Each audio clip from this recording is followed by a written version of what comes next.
Hadirin yang saya muliakan waktu khusus mari kita sebelum kajian subuh kita baca Al-Quran surat Al-Fatihah, kita lihatkan untuk bapak kita, saudara kita, guru kita, jemaah kita rahmat yang sudah dipanggil oleh Allah Subhanahu wa taala, mudah-mudahan amal ibadahnya amin ya diampuni segala dosanya, diwaspadai amalnya. Al-Fatihah. A'udzubillahi minasyaitonir rajim. Bismillahirrahmanirrahim. Alhamdulillahirabbil alamin. Arrahmanir rahim. Iyyaka na'budu wa iyyaka nasta'in. Shiratal ladzina ghairil maghdubi 'alaihim. Alhamdulillah, pagi ini kita akan mendapatkan tausiah ini, mudah-mudahan menjadi penambah iman kita kepada Allah Subhanahu wa taala. Mari kita dengarkan dan kita mendapatkan keberkahan di dalam kita untuk hidup.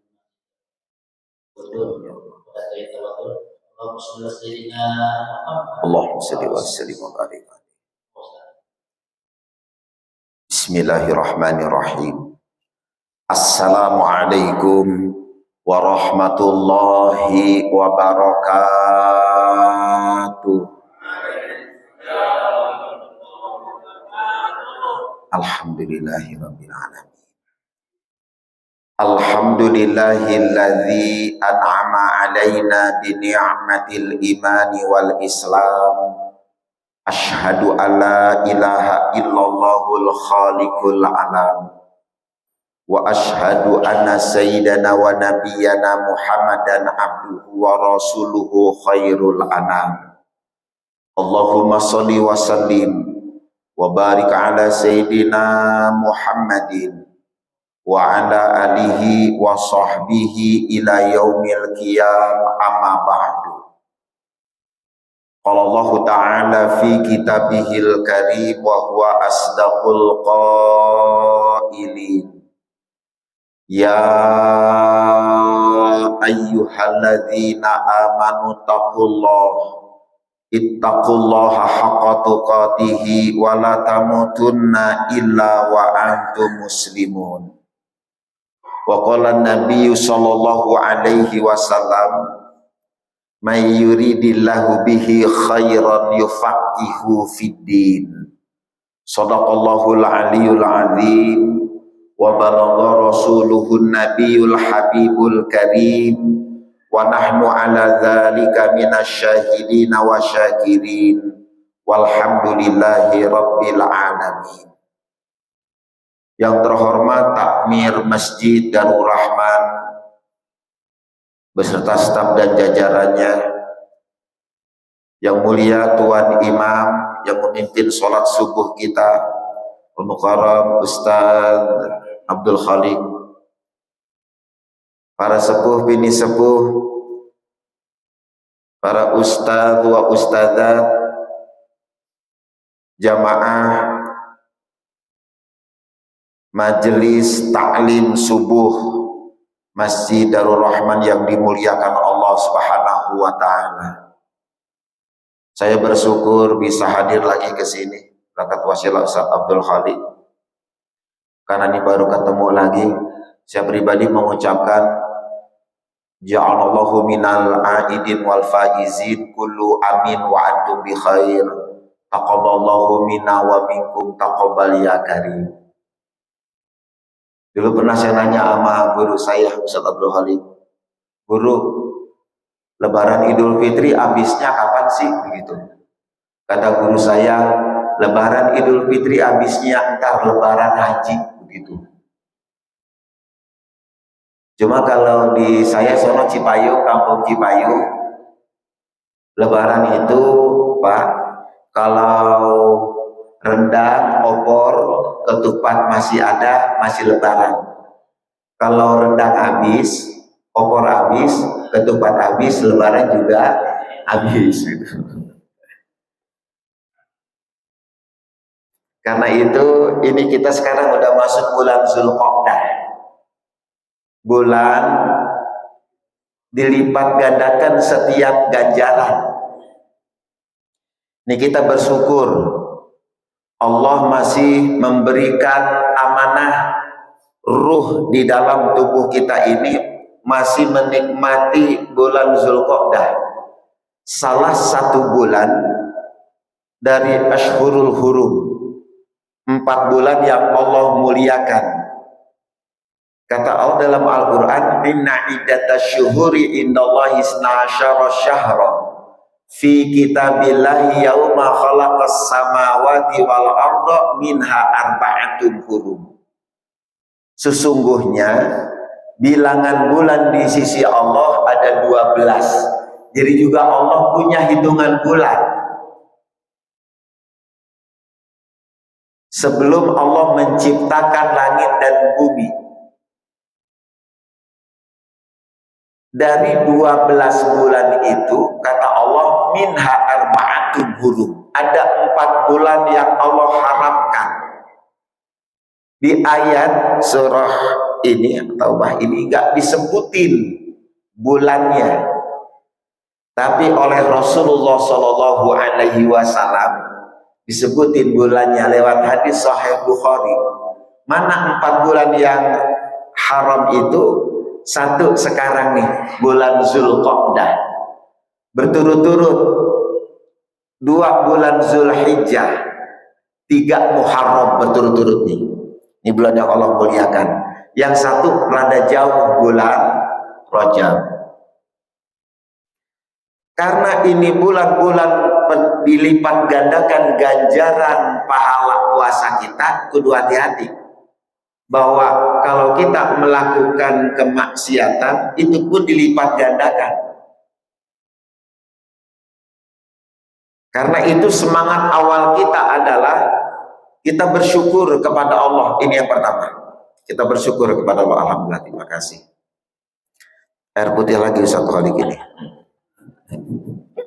Berkah, alhamdulillah. Kita bersyukur kepada Allah. Ini yang pertama. Sekarang kita lihat apa itu Zulqa'dah. Para mufasir menyebutkan Zulqa'dah itu asal kata dari Zulqa'dah, yaitu tempat duduk. Karena itu ada beberapa mufasir lain menyebutkan bulan Zulqa'dah itu bulan yang tidak boleh berpergian, kecuali bagi orang yang sudah ada niat untuk melaksanakan ibadah haji. Karena itulah ini 4 bulan haram.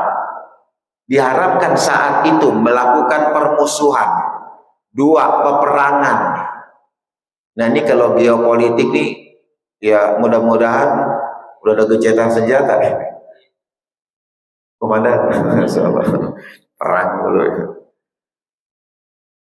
Itu diantara nih.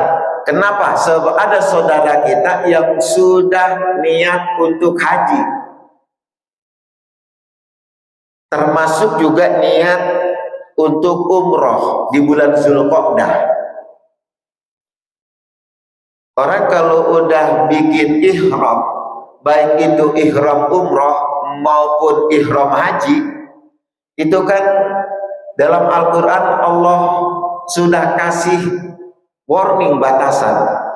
Fama farada fihinnal hajja fala rafasa wala fusuqa wala jidala fil hajj. Fil umrah termasuk di situ. Fala rafas, enggak boleh rafas. Apa rafas? Kata ulama, rafas itu jima, melakukan hubungan suami istri, enggak boleh. Kalau udah niat ihram. Termasuk turunannya. Apa turunannya? Ngomong, bicara yang bisa membangkitkan gairah, yang bisa menimbulkan sir. Apa itu sir? Syahwat, nafsu syahwat. Artinya kalau bapak ibu saya doain bisa berangkat umrah, berangkat haji ke tanah suci. Amin. Jamaah mushola Masjid Darul Rahman ini. Begitu kita udah bikin ihram, niat ihram, baik itu ihram umrah maupun ihram haji nih, begitu kita udah mau masuk area Mekah nih, kita ngelihat bini kita nih, Pak, ngelihat bini kita, mah, lu diemplon amat, begitu tuh. Nggak boleh itu. Pokoknya ngomong yang bisa membangkitkan sir nafsu, nggak boleh. Apalagi wala fusuqo, berbuat fasik, kepala leng-lengan di sono, saking panasnya, begitu. Puyeng kepala, minum aspirin 4, lewat bisa. Apalagi, pokoknya perbuatan fasik yang bisa nyakitin diri sendiri. Wala jidala, tidak berbantah-bantahan, itu sampai kayak begitu tuh. Nggak boleh nyabutin bulu, nggak boleh bunuh binatang, semut sekalipun, luar biasa.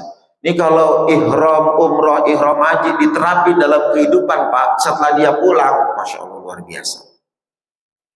Karena itu nggak boleh melakukan peperangan.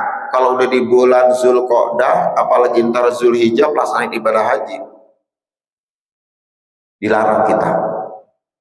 Termasuk melakukan perbuatan tercela, nyakitin orang, nyakitin tetangga. Itu luar biasa dari ibadah ini aja nih. Nah, jemaah rahimakumullah,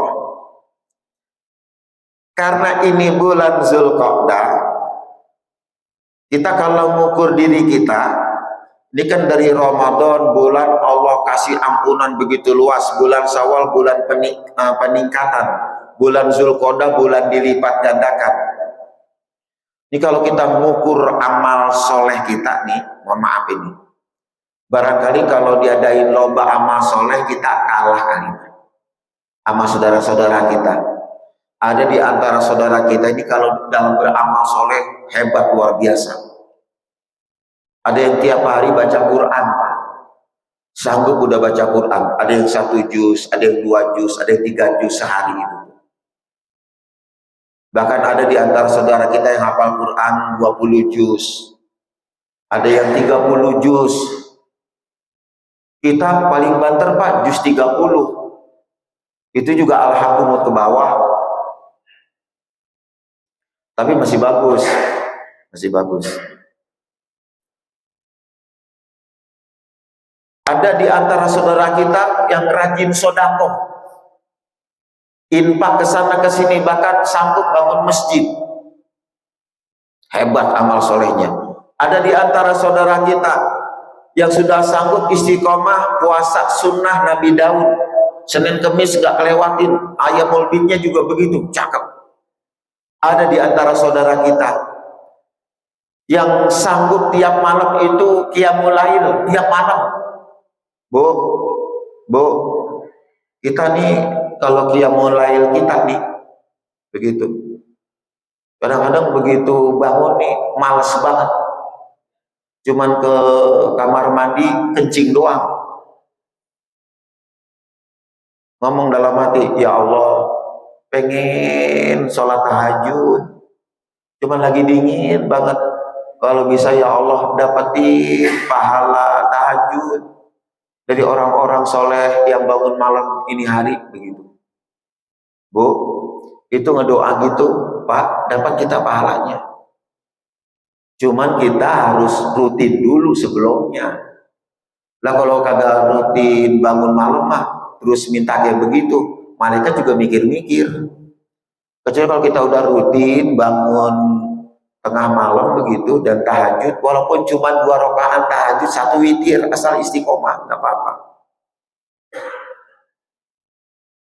Daripada 8 rakaat besok enggak. Besok bangun lagi tengah malam 8 rakaat, besok enggak begitu tuh. Lebih baik 2 rakaat untuk tahajudnya, 1 rakaat witirnya. Tapi kalau udah biasa istiqomah 8 rakaat, ya mulai udah enak. Itu Pak, ada saudara kita hebat kayak gitu. Kayaknya kita kalah diukur dalam amal soleh. Karena itu kita nggak boleh kalah dalam satu hal. Apa? Berlomba untuk mendapatkan ampunan Allah. Nah ini hebatnya nih. Kalau bulan Ramadan Allah kasih itu ampunan begitu luas, mau dicari bulan mana lagi Allah kasih ampunan begitu besar kalau bukan bulan Ramadan. Ternyata bulan Ramadan udah lewat, maka sekarang masih ada kesempatan kita berlomba dalam mendapatkan ampunan Allah. Karena itu dalam Al-Quran surah Al-Ma'idah 133 Allah mengajak kita, kata Allah begini, wasari'u ila magfirati min rabbikum wa jannatin arduha samawati wal ardu u'iddat lil muttaqin. Ini luar biasa. Berlombalah kamu, bersegeralah kamu, gerak cepat. Ngapain? Untuk mendapatkan ampunan Allah dan surganya yang luasnya seluas langit dan bumi.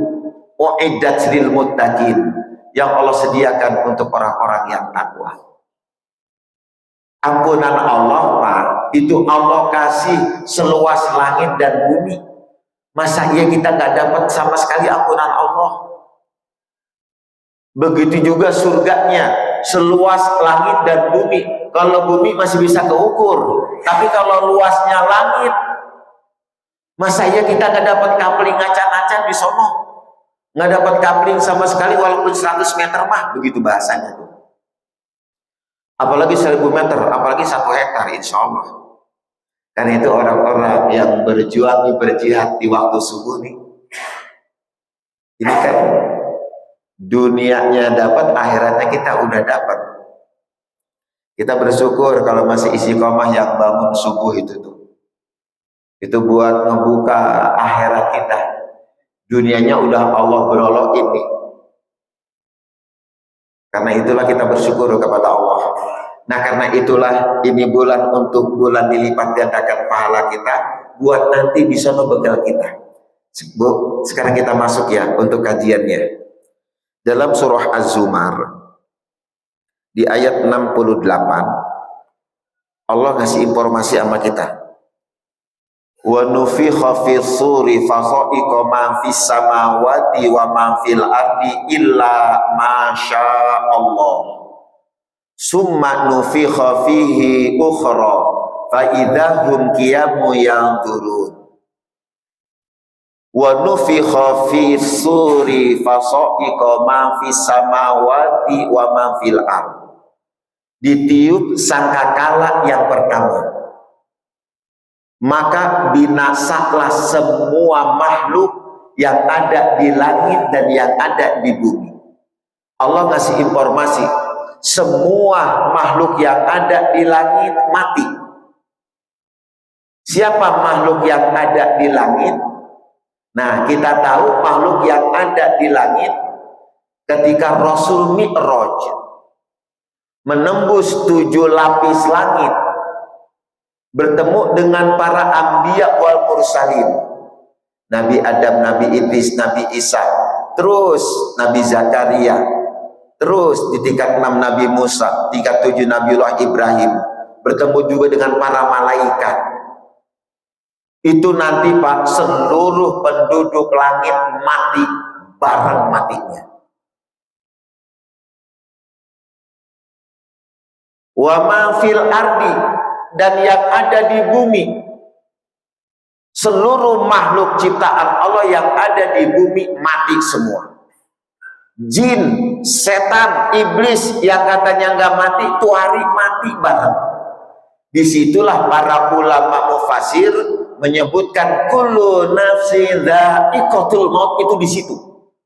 Setiap yang bernafs akan merasakan sakaratul maut, dahsyatnya itu meregang nyawa di situ. Termasuk kita. Kalau sekarang Pak, orang tua kita yang tadi dikirimin tuh Al-Fatihahnya, cuman pindah alam. Cuma pindah alam. Karena itu ayatnya fa idza jaa ajaluhum la yastakhiruna sa'atan wa la yastaqdimun. Apabila ajal udah nyampe, ajal namanya. Itu kalau bahasa kita batas kontrak. Jadi kalau kita kontrak udah habis kontrakan, ya pindah begitu. Nih Ruh kita ini ada batas namanya ajal namanya. Udah selesai batas ajal, pindah kita ke alam barzah, alam kubur. Dari alam ruh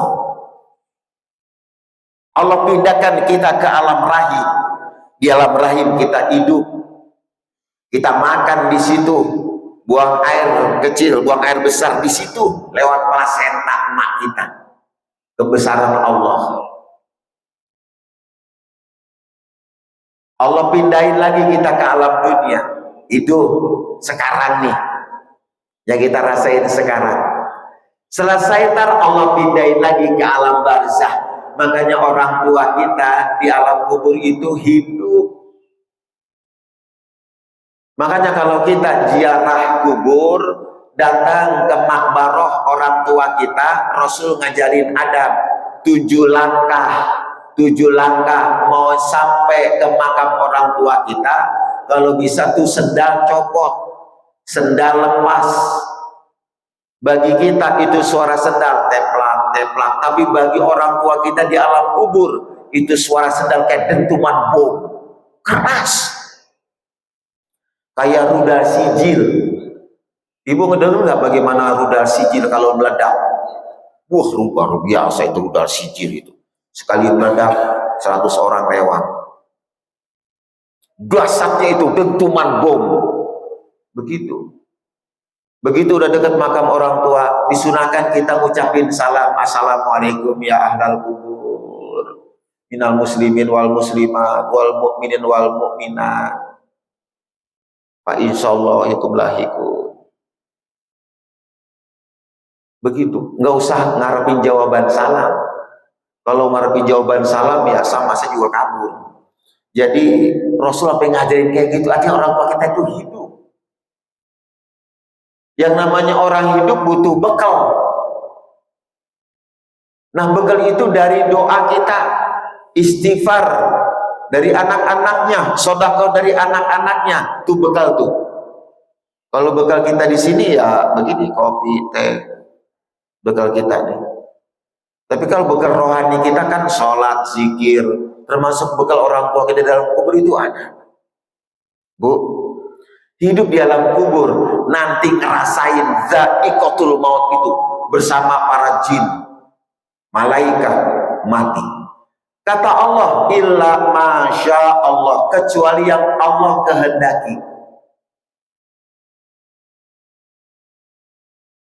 Mufasir menyebutkan ada masih yang hidup nanti Allah sisain. Ada 2 yang Allah sisain. 1 malaikat pencabut nyawa, 2 malaikat peniup sangkakala Israfil. Masih hidup dia, Pak. Cuma 2. Illa masya Allah, kecuali Allah kehendaki. 2 makhluk itu, malaikat. Ayat berikutnya, summa nufikha fihi ukhra, kemudian ditiup sangkakala yang kedua. Begitu ditiup sangkakala yang kedua, faidahum qiyamu yanzurun, maka bangkitlah seluruh manusia.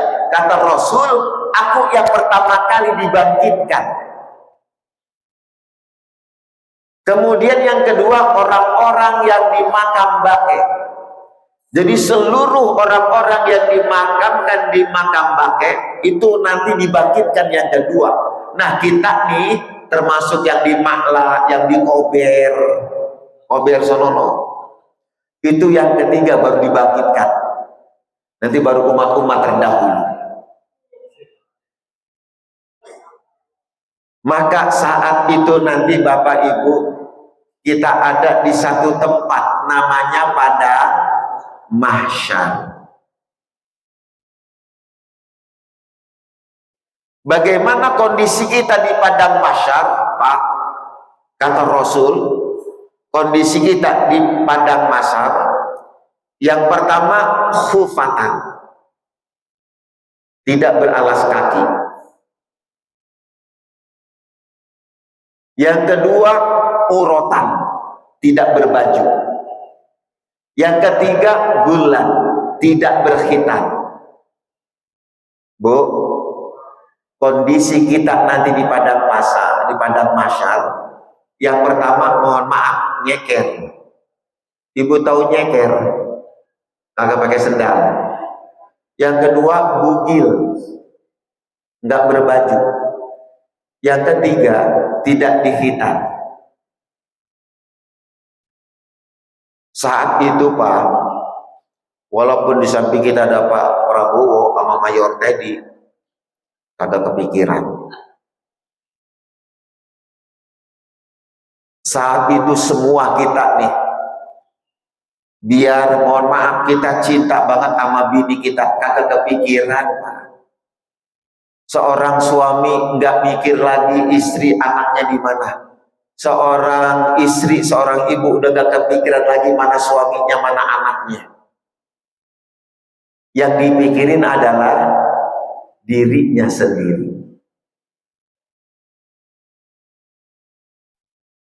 Saat itu. Berapa lama kita di padang masyar? Rasul menyebutkan 50.000 tahun. Yang satu hari kehidupan akhirat 1000 tahun di alam dunia. Saat itu ada sekelompok manusia berteriak, Aina Adam, Aina Nuh, Aina Ibrahim, Aina Musa, Aina Isa. Mereka datang kepada Nabiullah Adam alaihissalam. Di dalam Al-Quran, mereka ini orang-orang sekelompok orang minta syafaat, minta pertolongan. Begitu datang kepada Nabiullah Adam itu malu. Kenapa? Pernah makan buah khuldi. Yang dalam Al-Quran itu Allah tegaskan, ya Adam kau tinggal di sini bersama istrimu. Makan apa yang ada, silakan. Tapi kata Allah, la taqrabas syajar. Jangan kau dekati pohon ini. Sebenarnya bukan didekati doang, dipetik buahnya dimakan. Ini yang menjadi Nabiullah Adam ini nggak enak. Aku nggak pantas datanglah kepada Nabi Nuh alaihissalam. Datang sama Nabi Nuh alaihissalam. Nabi Nuh juga malu. Kenapa? Nabi Nuh minta agar umatnya itu diazab. Dalam Al-Quran Pak, karena sudah kelewatan nih umat Nabi Nuh, saking keselnya ini Nabi Nuh alaihissalam, dalam Al-Quran diabadikan bahasanya, ya Allah, jangan sisain sedikit pun orang-orang kafir termasuk keturunannya. Luar biasa itu. Saking keselnya itu Nabi Nuh alaihissalam. Akhirnya Allah binasakan umat manusia saat itu. Yang hidup cuma di atas perahu. Nabi Nuh gak enak. Kata Nabi Nuh alaihissalam, kau datanglah kepada Nabiullah Ibrahim. Datang sama Nabiullah Ibrahim. Nabiullah Ibrahim juga merasa gak enak karena pernah berbohong. Dalam hidupnya Nabi Ibrahim Pak berbohong itu 3 kali. Sebenarnya bukan bohong. Cuma Nabiullah Ibrahim gak enak. Itu dalam hidupnya berbohong cuma 3 kali. Kira-kira Pak kalau kita nih dari sekarang nih berapa kali kita bohong? Ya 3 kali mas, kagak kehitung kali, masya Allah. Subhanallah. Yang pertama nih bohong yang pertama, ada berapa orang datang sama Nabi Ibrahim, ya Ibrahim, besok ada pesta, yuk kita berangkat. Dalam Al-Quran ya Pak, ini sakit kata Nabi Ibrahim, saya sakit. Padahal Nabi Ibrahim lagi ngerancang itu. Lagi ngerancang mereka itu di Babilonia.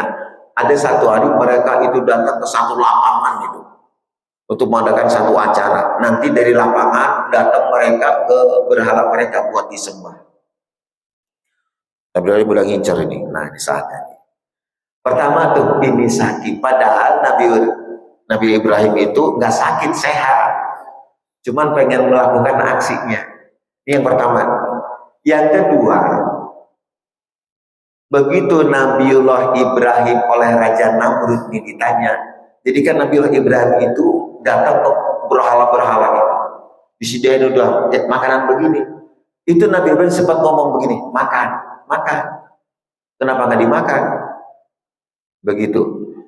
Ini Nabiullah Ibrahim ini termasuk, ya kalau para nabi itu pasti patonah, cerdas. Itu udah berapa kali melakukan riset itu Nabiullah Ibrahim. Risetnya itu ketika ngeliat malam bintang, inilah yang disembah oleh dulu nenek moyangku. Begitu udah fajar kok hilang. Ngelihat bulan, inilah yang disembah dulu oleh nenekku. Bener gak ini kalau ini memang ini Tuhan begitu? Ternyata hilang. Ngelihat matahari lebih besar sehingga dunia terang benderang. Inilah dulu disembah oleh nenek moyangku. Kan ada dewa matahari, dulu kan dewa bulan. Terkenal itu dulu. Termasuk Venus, Jupiter, termasuk dewa matahari. Jadi udah ada itu sembahan-sembahan dulu.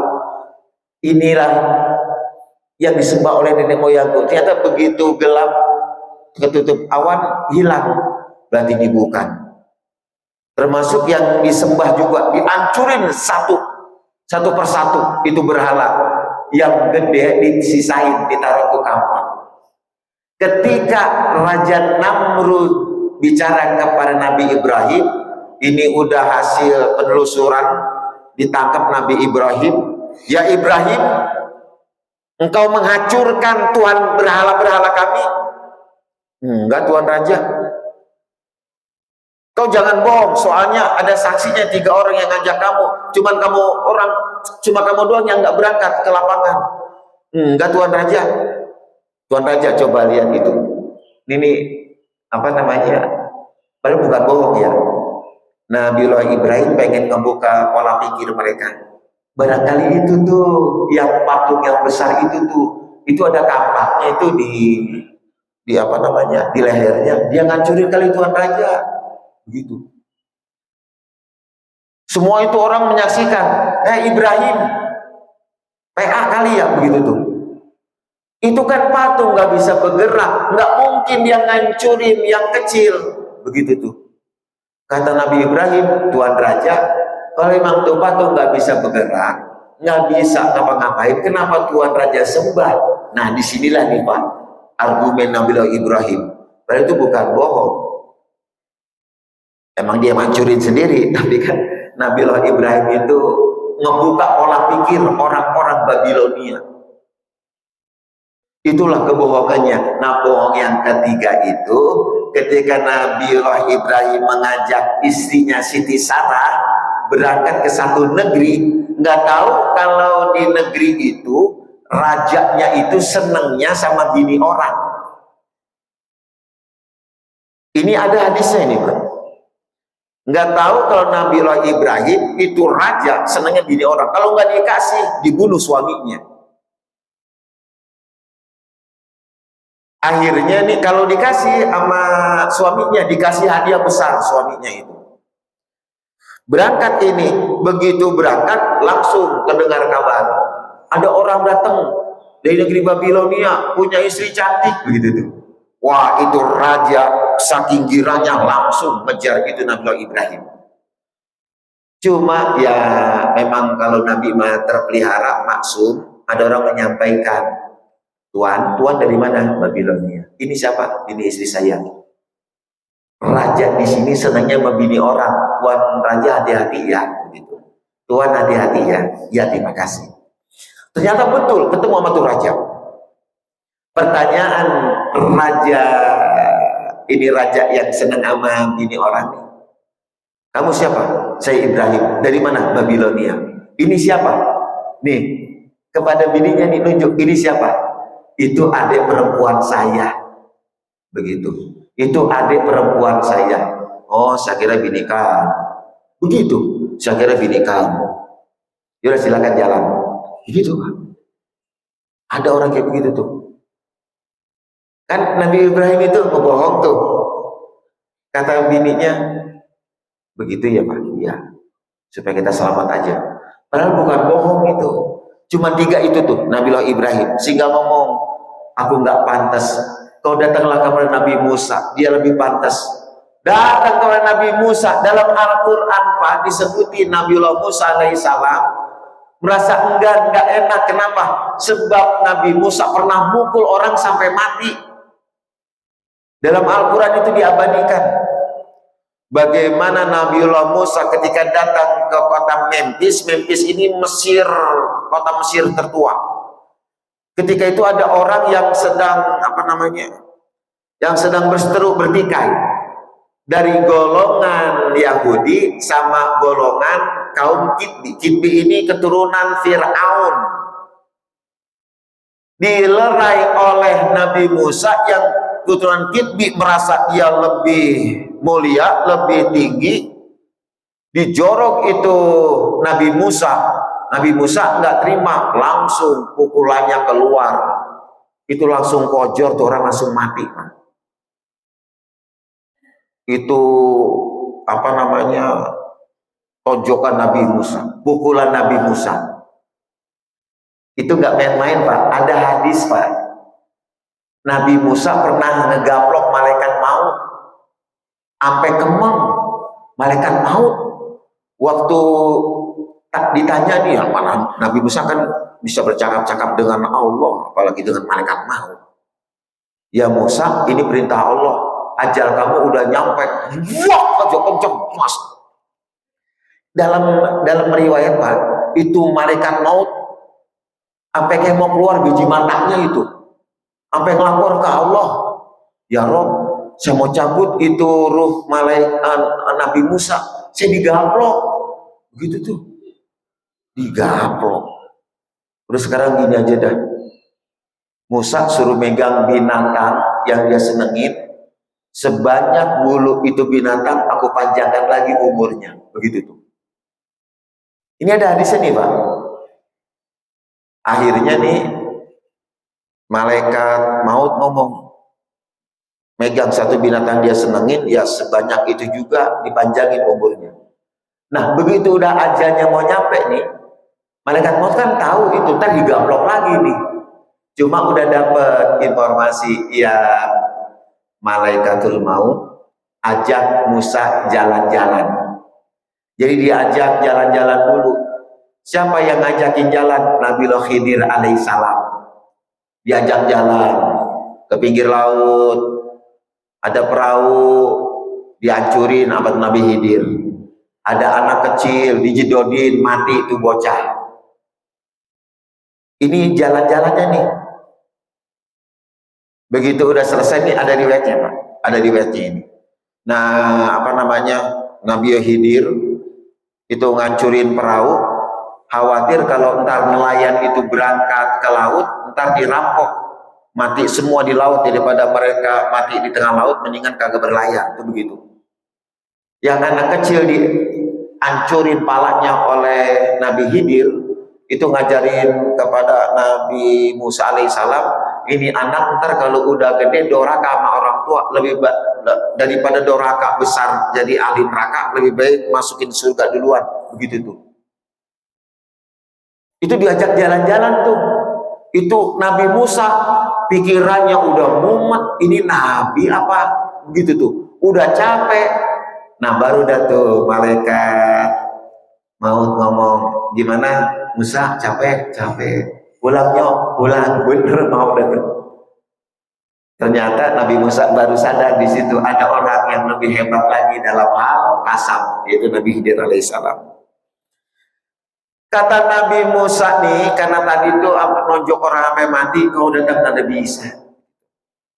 Nah Pak, begitu ini orang-orang datang sama Nabi Isa, Nabi Musa nggak ngomong apa-apa.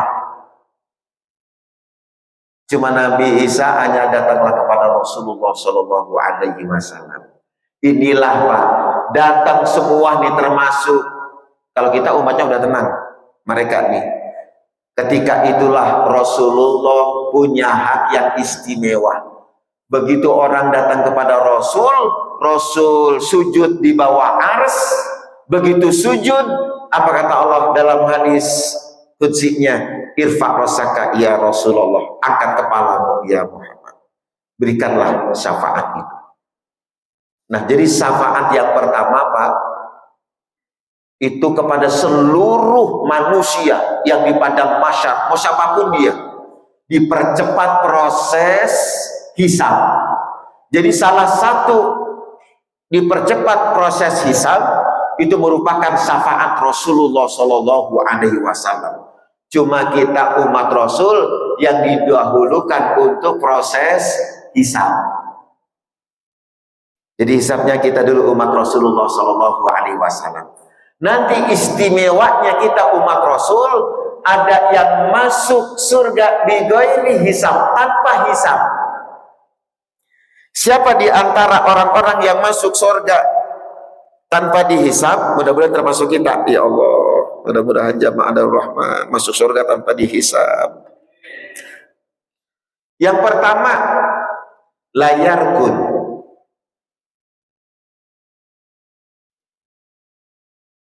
Layarkun ini orang yang tidak minta dikei.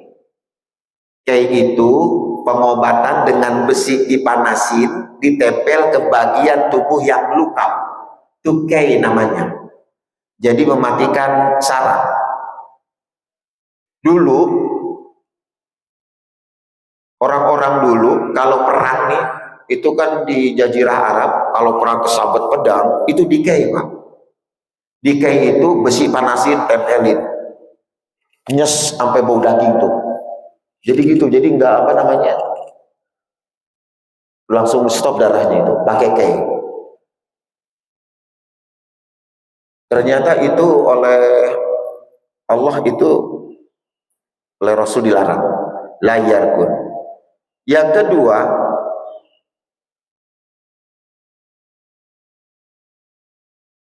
tidak minta diruklah, tidak minta diruqyah. Ruqyah ini proses pengobatan dengan dibacakan Al-Quran. Ruqyah yang benar adalah kita membaca ayat Al-Quran untuk diri kita. Jadi jangan sekali-kali minta diruqyah. Minta diruqyah itu mendahului takdir Allah, kurangnya tawakal seorang hamba. Kecuali kalau seandainya kamu saruqyah, ya itu bukan kita yang minta. Karena itulah minta diruqyah itu mengurangi tawakal kita kepada Allah Subhanahu wa taala.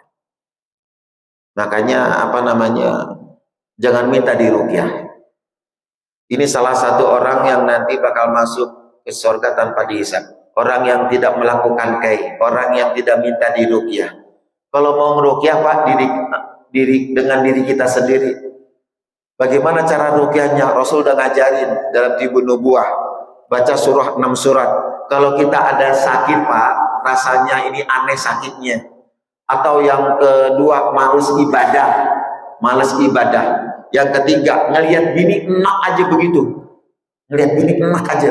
Ibu juga sama, ngelihat suami gendeg aja gitu. Itu berarti, Bu, itu ada jin yang menggoda. Alladzi waswisu fi sudurinas minal jinnati. Ruqyah dengan 6 surah. Pertama ayat kursi. Yang kedua surah Al-Kafirun. Surah Al-Kafirun. Yang ketiga Al-Ikhlas. Yang keempat surah Al-Falaq. Ayat kursi, surah Al-Kafirun, kemudian Al-Ikhlas, Al-Falaq, An-Nas. Surah itu tuh. Caranya angkat tangan, niat dulu, dan yang penting niatnya. Saya niat meruqyah diri saya karena Allah Ta'ala. Baca ayat kursi. Begitu ayat kursi selesai, tiup ke tangan kita. Terus baca surah Al-Kafirun. Selesai surah Al-Kafirun, tiup ke tangan kita. Selesai surah Al-Kafirun, surah Al-Ikhlas. Selesai Al-Ikhlas, tiup ke tangan kita. Selesai Al-Ikhlas, baca surah Al-Falaq. Selesai Al-Falaq, tiup ke tangan kita. Selesai Al-Falaq, surah An-Nas. Selesai An-Nas, tiup ke tangan kita. Baru kemudian kita usap dari ujung rambut kita, terus ke bagian perut, ke bagian kaki kita, termasuk kemaluan kita. Jadi kalau ada bagian yang terasa panas itu ada pemberontakan, biarin aja, usapin lagi ke bagian belakang kita kalau memang kita bisa. Itulah ruqyah syar'iyah. Yang paling bagus adalah kita meruqyah diri kita sendiri. Jangan sekali-kali minta di ruqyah. Wala yastarqun. Yang ketiga, tidak wala tatoyur, tidak melakukan tatoyur. Apa tatoyur? Ini dulu kebiasaan orang dulu melepas burung untuk keluar rumah. Jadi mereka itu tatoyur, melepas burung. Burung terbang ke kanan, dia jalan ke kanan. Burung terbang ke kiri, dia ke kiri. Burung terbang lurus, dia lurus. Itu begitu tuh. Namanya tatoyur. Nah ini dilarang nih. Apa namanya, untuk keluar jalan kita pakai tatoyur.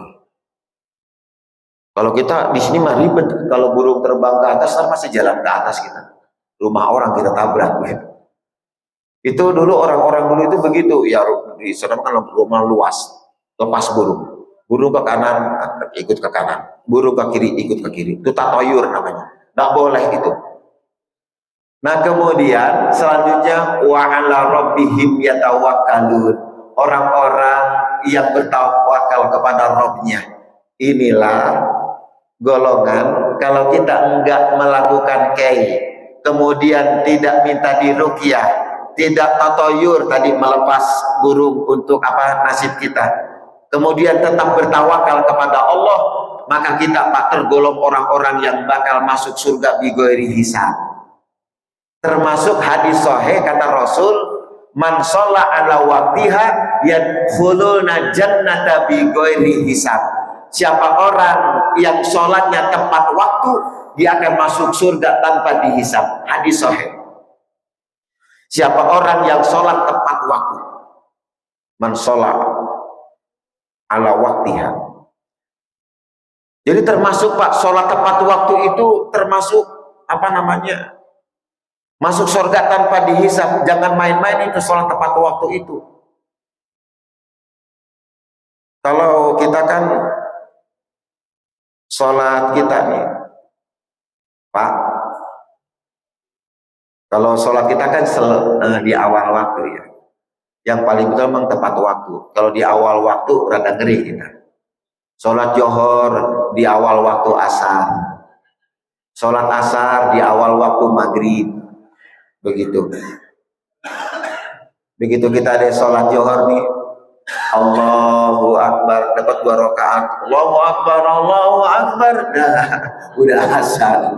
Gimana itu Pak? Terusin. Modelnya kita begitu tuh. Apa namanya, sholat kita apa namanya, kita tunda-tunda, akhirnya lewat ya waktunya. Jadi termasuk orang yang tepat waktu bakal masuk surga tanpa dihisab.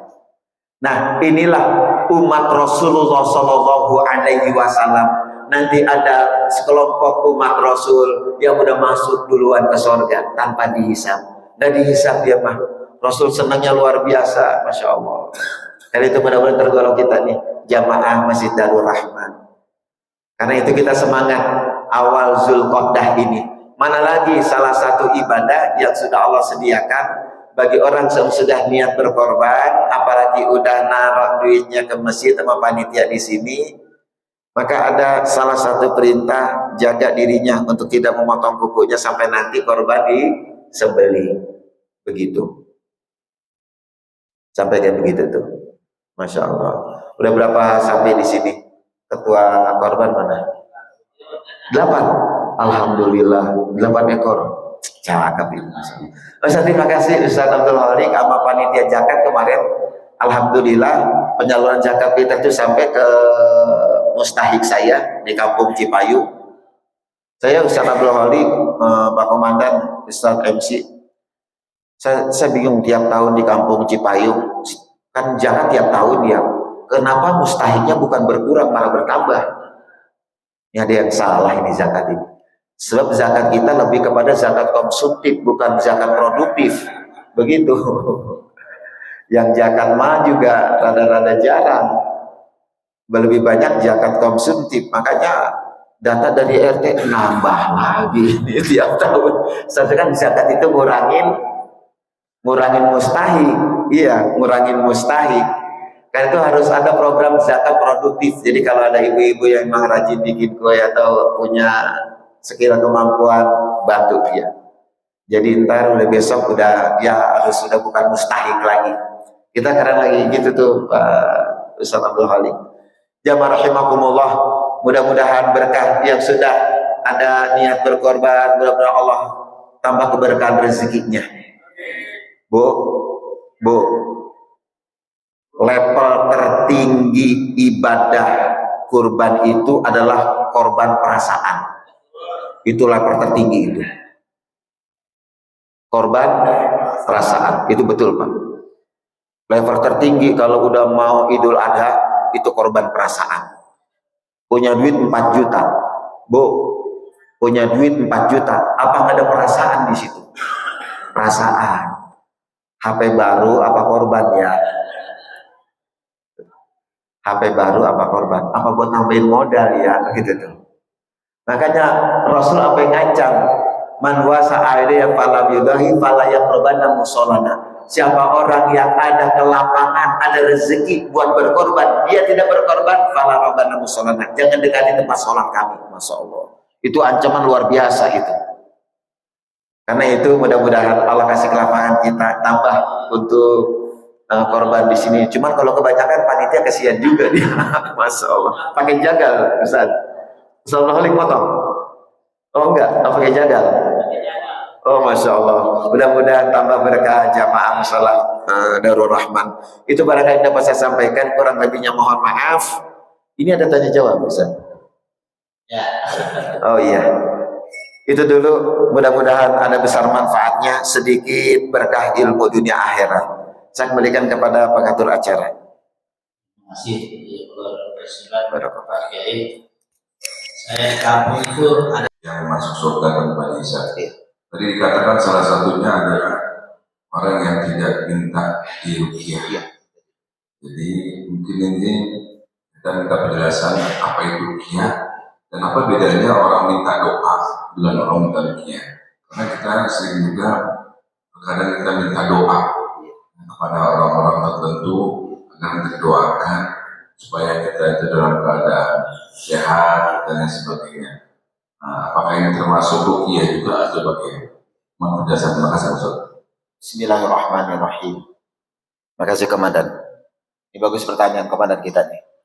Ada ruqyah, ada minta di ruqyah, ada minta doa. Kalau minta doa, kita datang ke orang-orang soleh, datang ke orang-orang ahli syariat, datang ke kiai. Kiai, saya punya urusan, tolong didoakan. Datang ke orang soleh, itu masih dibolehkan. Hukumnya jaiz, boleh. Atau kita minta doanya, doa apa yang harus saya baca, begitu. Doa apa yang harus saya amali, boleh. Didoakan dengan orang soleh. Itu boleh.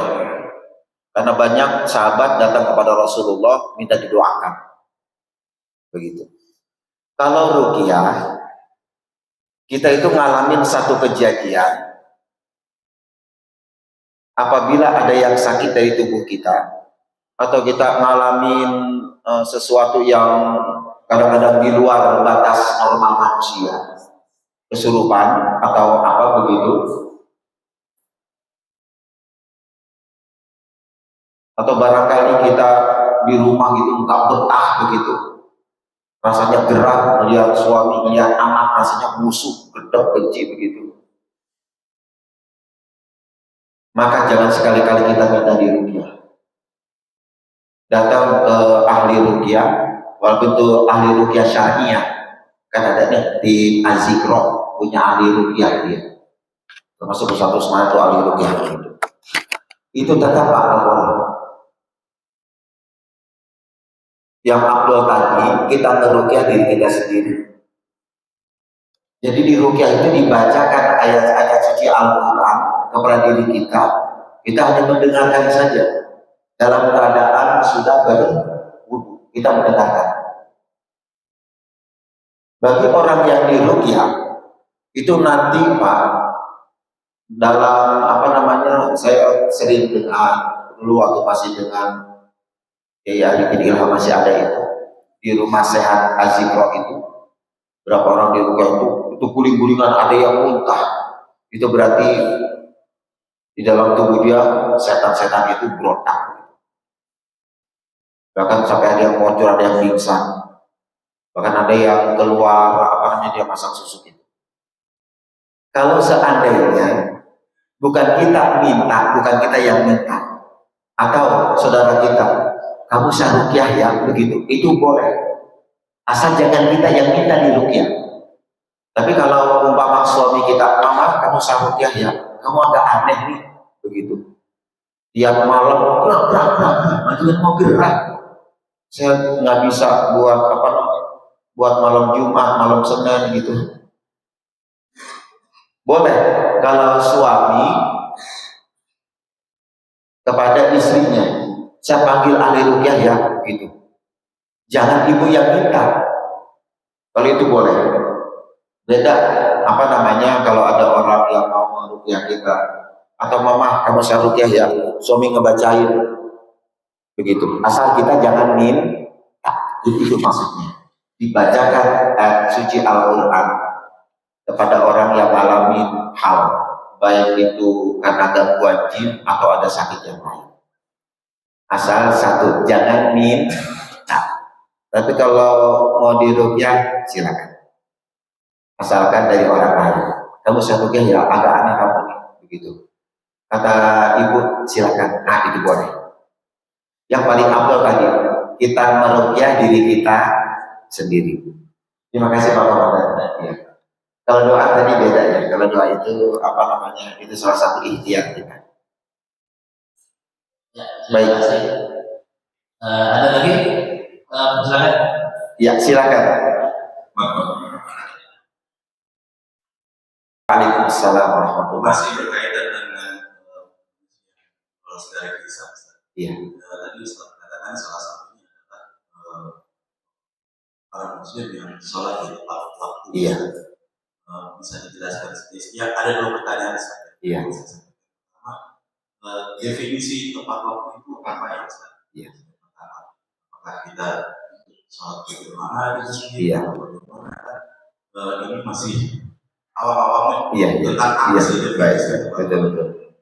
Yang kedua, yang ingin saya tanyakan, kita kan sebagai laki-laki dari dulu sampai sekarang juga selalu para ulama kita, para orang itu sholat di masjid. Iya. Karena banyak faedah dan manfaat. Betul. Yang ingin saya tanyakan adalah ketika azan berkumandang, kita laki-laki berangkat ke masjid. Iya.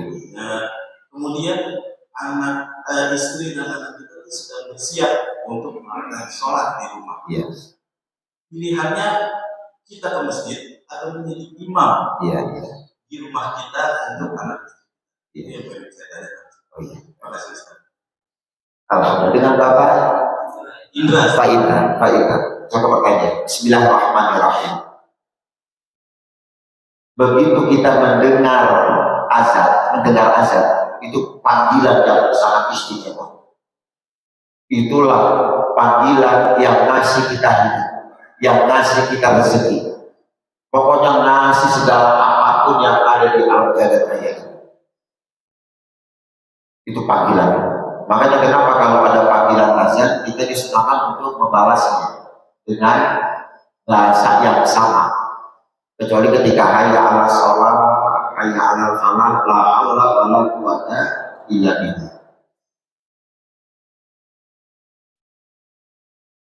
Bagi orang di dalam kitab juga dalam kitab itu Zakarnya dikatakan oleh Imam Syaukani itu, orang yang betul-betul ketika ada panggilan azan itu dia langsung siap untuk berwudu, dia siap-siap untuk memenuhi panggilan itu.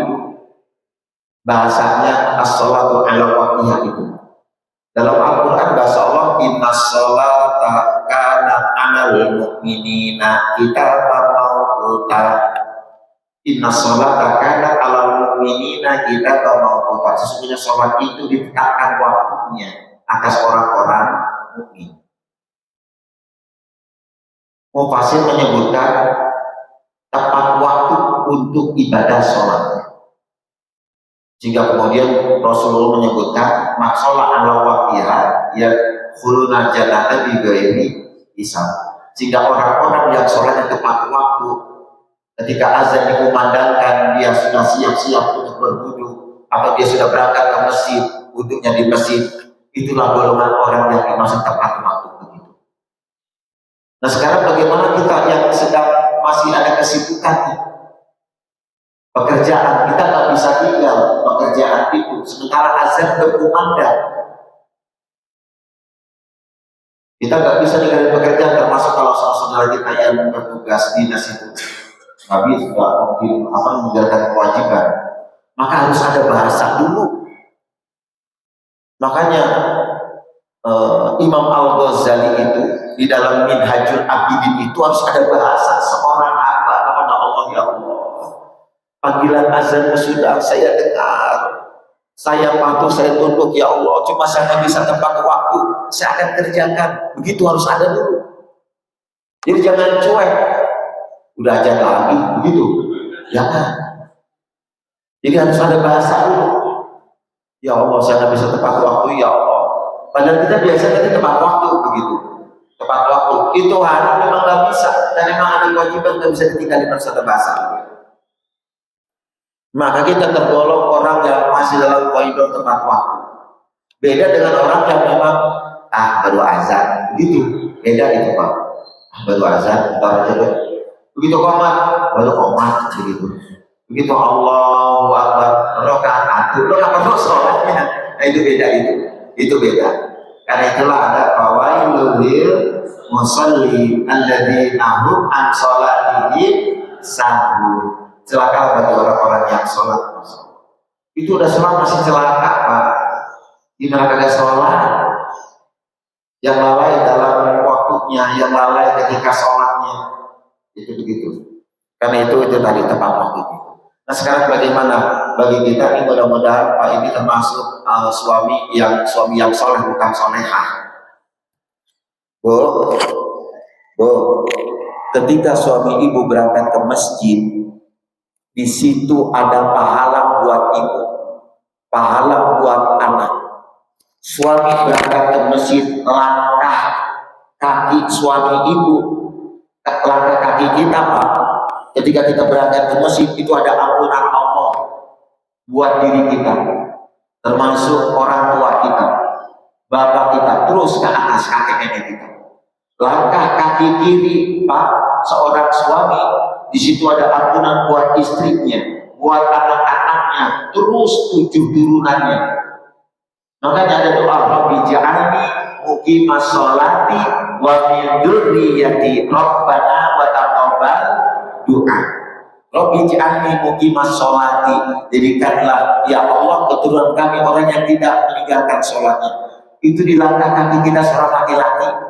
Mengapa Rasulullah sangat menganjurkan bagi laki-laki itu sholatnya itu di masjid? Sebab inilah rumah kita.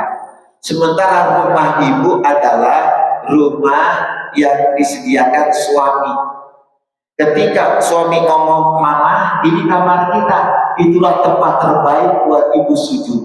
Itulah masjid ibu yang ditunjuk oleh suami. Mah ini kamar kita, ini kamar anak, ini kamar anak, ini kamar kita. Itu tempat terbaik buat ibu sujud.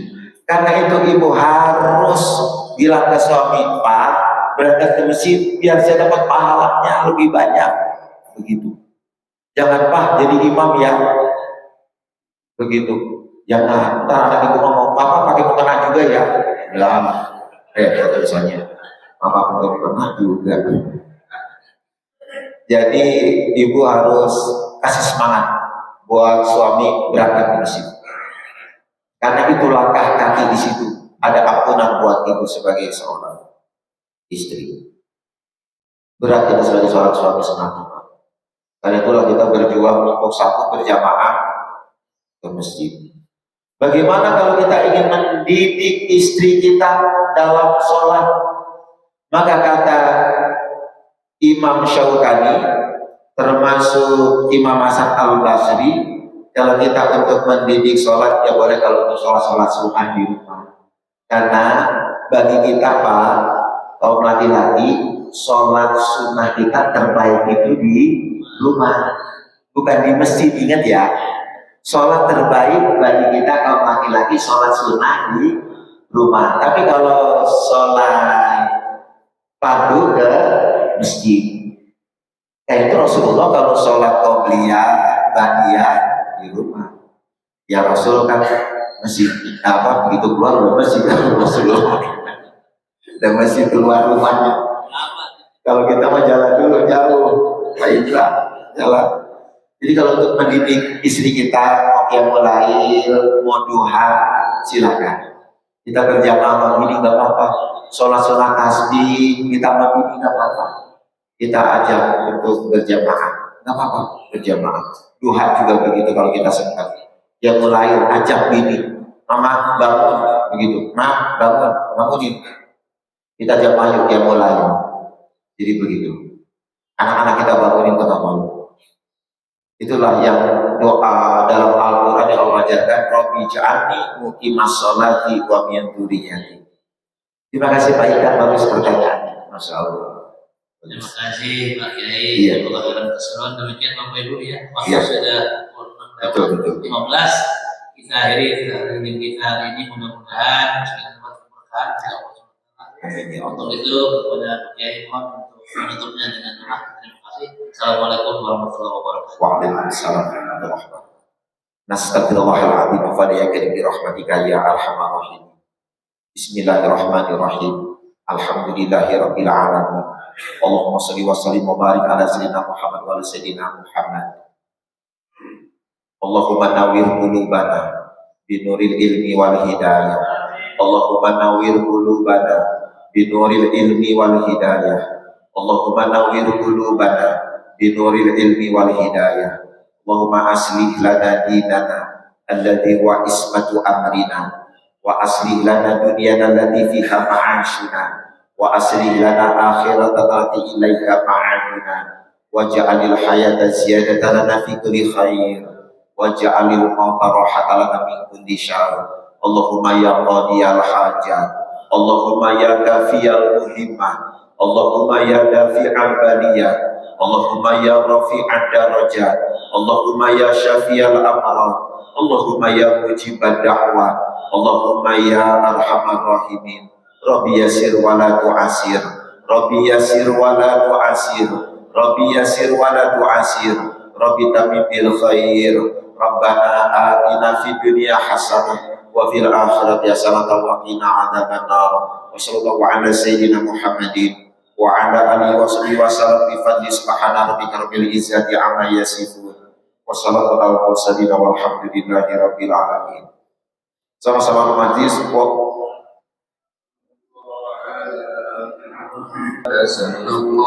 alaihi wasallam. Sallallahu alaihi wasallam. Sallallahu ala Muhammad. Sallallahu alaihi wasallam.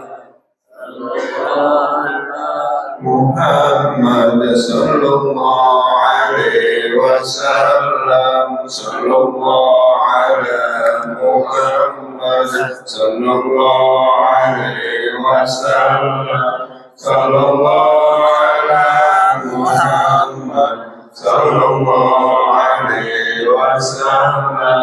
Sallallahu ala Muhammad sallallahu alaihi wasallam. Sallallahu ala Muhammad sallallahu alaihi wasallam. Sallallahu ala Muhammad sallallahu alaihi wasallam. Sallallahu ala Muhammad. Ya Rabbi salli wa sallim. Allahumma salli wa sallim wa barik alaihi